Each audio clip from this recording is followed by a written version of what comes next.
Hi friends, welcome to the soul food. आज हम इंदोरी मसाला बनाएंगे।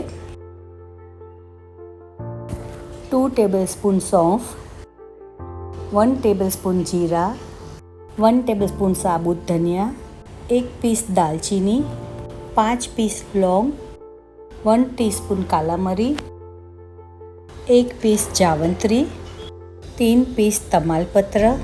सारे मसाले को रोस्ट करना है। रोस्ट करने के बाद ठंडा करके मिक्सी में पीसना है।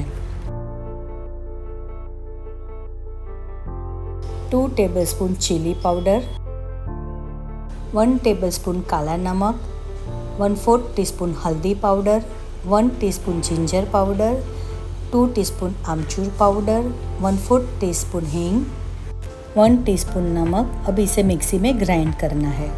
1/8 टीस्पून जायफल।